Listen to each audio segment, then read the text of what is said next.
ಓಂ ಅಸ್ಮದ್ಗುರುಭ್ಯೋ ನಮಃ.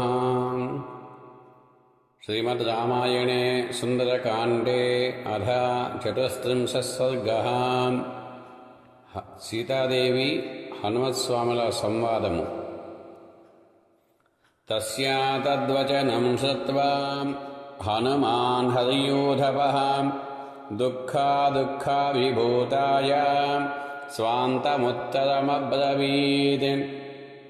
తస్యాస్తద్వచనం శ్రుత్వా హనుమాన్ హరియూధవః దుఃఖావిభూతాయ స్వాంతముత్తరమబ్రవీత్.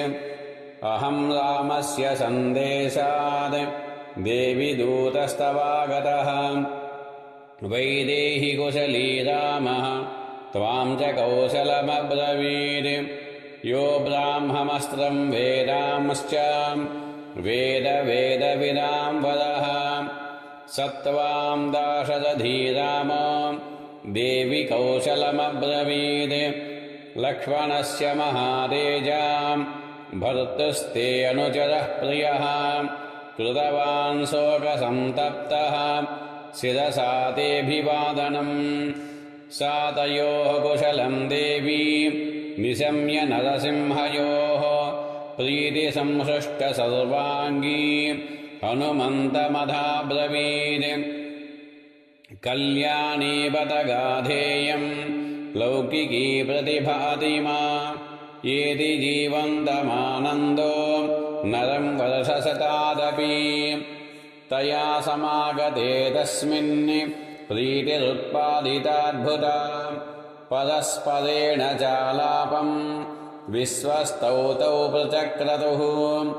తస్యాస్తద్వచనం శ్రుత్వా హనుమాన్ హరియూధవః సీతాయా శోకదీనాయాః సమీపముపచక్రమే.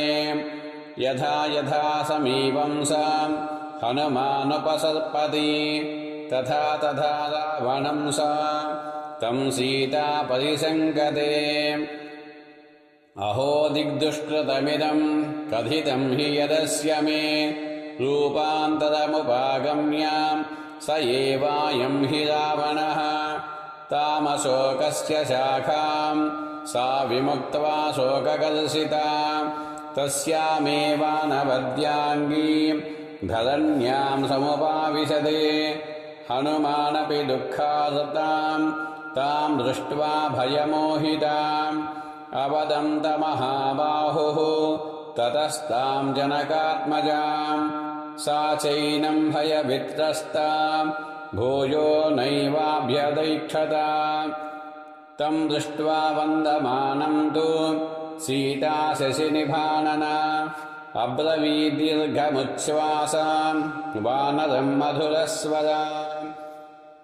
మాయాం ప్రవిష్టో మాయావీ యది త్వం రావణః స్వయం ఉత్పాదయసి మే భూయః సంతాపం తన్న శోభనం.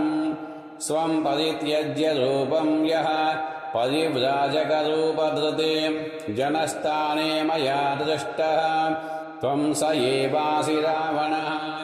ఉపవాసకృశాం దీనాం కామరూపనిశాచర సంతాపయసి మాం భూయః సంతప్తాం తన్న శోభనం.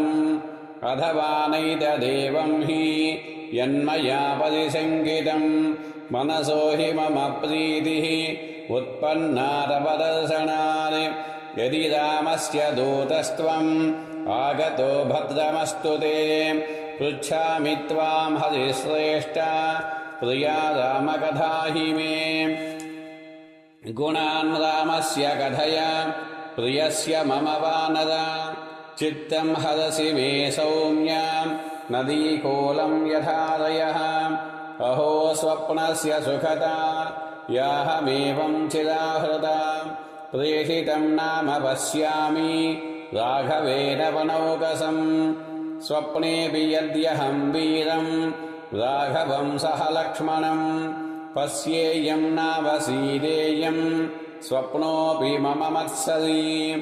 నాహం స్వప్నమిమం మన్యే స్వప్నే దృష్ట్వా హి వానరం న శక్యోభ్యుదయః ప్రాప్తుం प्राप्तश्चाभ्युदयो मम किन्नु स्याचित्तमोहोऽयम् भवेद्वादगतिस्तुयम् उन्मादजो विकारो वा स्यादियं मृगतृष्णिका अथवा नायमुन्मादो मोहोऽप्युन्मादलक्षणः सम्बुध्ये चाहमात्मानम् इमं चापि वनौकसम् इत्येवं बहुधा सीतां सम्प्रधार्य बलाबलं रक्षसां कामरूपत्वां मेने त्वं राक्षसाधिपम् एतां बुद्धिं तदा कृत्वा सीता सा तनुमध्यमा न प्रतिव्याजहाराधा वानरं जनकात्मजा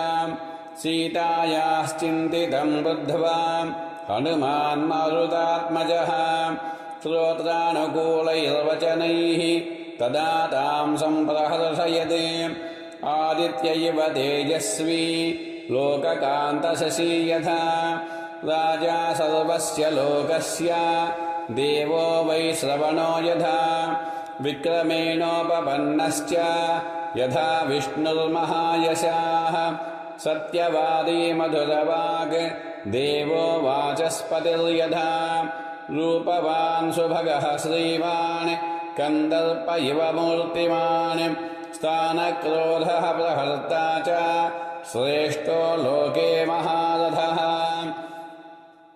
बाहुच्छायामवष्टब्दो यस्य लोको महात्मनः अपकृष्यासमपदान् मृगरूपेण राघवम् शून्ये येनापनीतासि तस्य द्रक्ष्यसि यत्फलम् न चिराद्रावणम् सङ्ख्ये यो वधिष्यति वीर्यवान् रोषप्रमुक्तैरिषुभिः ज्वलद्भिरिव पावकैः तेनाहं प्रेषितो दूतः त्वत्सकाशमिहागतः तद्वियोगेन दुःखार्तः सत्त्वां कौशलमब्रवीत् लक्ष्मणस्य महातेज सुमित्रानन्दवर्धनः अभिवाद्य महाबाहुः सदा सत्त्वां कौशलमब्रवीत् रामस्य च सखा देवी सुग्रीवो नाम वानरः राजा वानरमुख्यानां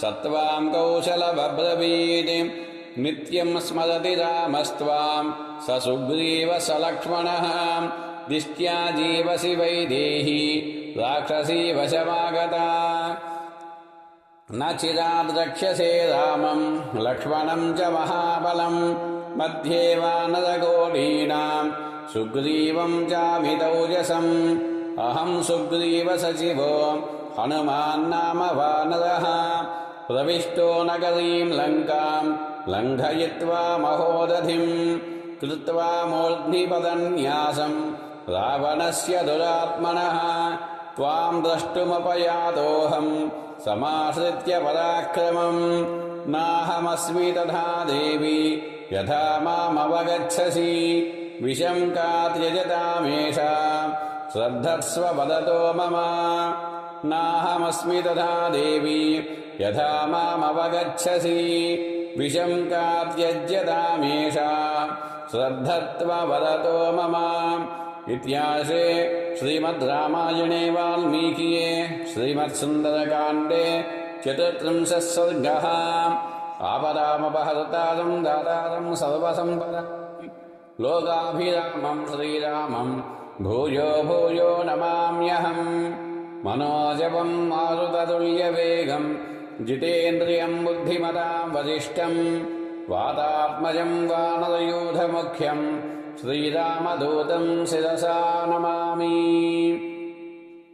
जय श्रीमन्नारायण।